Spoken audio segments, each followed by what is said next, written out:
Scene 8. A short while later, Anthony's driving just a few blocks from home, and he stops at a bodega on Patchen and Green Avenue to get some milk.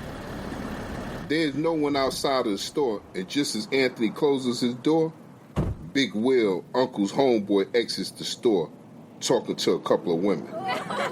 Anthony immediately feels uncomfortable, but continues walking towards the store. He looks up at Big Will as if to say hi, but it's clear by Will's face that he is not interested in being friends.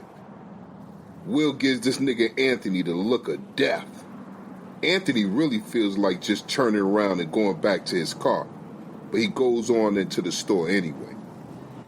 He walks inside and goes to the back of the store and reaches down into the bottom fridge and starts moving around the milk cartons, checking for the best date. He finds a good one, and when he steps back and stands up, this nigga Uncle is standing right up on him. The motherfucker done crept up on Anthony like Tupac and Juice when he was standing there behind the locker at school. Anthony jumps up and Uncle is like, pardon me, brother, my bag, bro, how you doing today, man? That's my bag, I didn't mean to startle you. Uncle is smiling, so Anthony relaxes a bit and says, nah, it's fine. It's just, I don't know, it's just been a long day. How you doing, Uncle? How you feeling?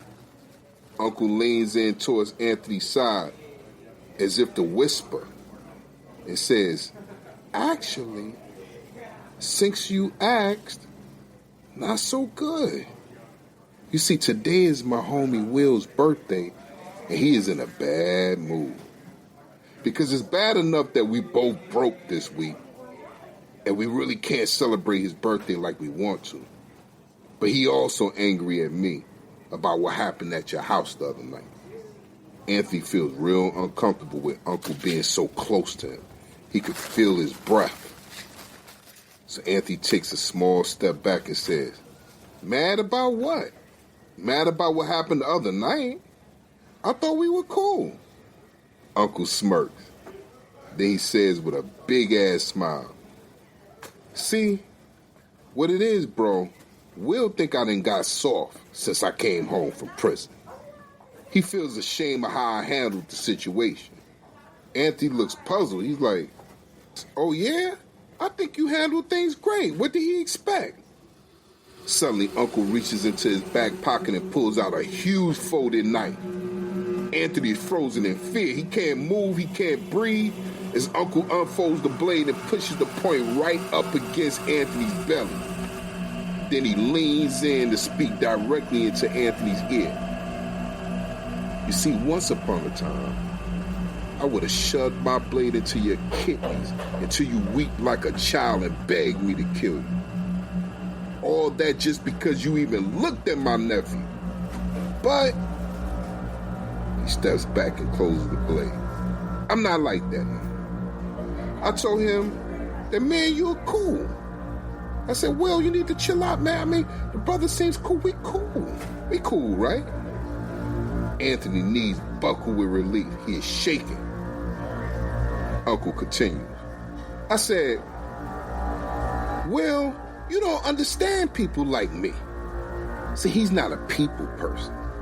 Well, anyway, my point in telling you all this is because I'm wondering if you could contribute anything to Will's birthday. I think that a little contribution from you just might sway things in your favor. You know, as far as you and him go.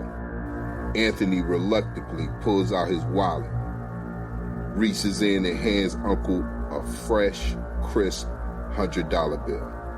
Uncle snatches it, stuffs it in his pocket, and then he reaches into the fridge and grabs 2 6-packs of beer.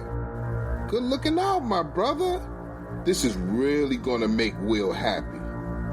For real, thanks, again. Uncle turns and walks away. Anthony takes a deep breath and then slowly walks behind him. Uncle walks up to the counter and asks for 2 packs of Newports and 8 Dutch cigars. And when the grocer bags up everything, Uncle grabs the beer and the bag and says, yo, my friend got this, and points at Anthony as he exits, grinning. This dude straight up dipped on Anthony and left him paying the bill. The grocer immediately looks at Anthony, and Anthony says low under his breath, "Yeah, man, I got it. Anthony exits the store angry, but calm, because he know he ain't safe yet. As he steps outside and into the street, he hears someone say, "Good looking out, fam." Just as Anthony turns and says, "Yo, man, no problem," someone simultaneously yells, "Pussy!" And then he sees and hears them laughing at him. He feels humiliated, but he just turns around and he doesn't look back anymore. He gets in his car and drives home.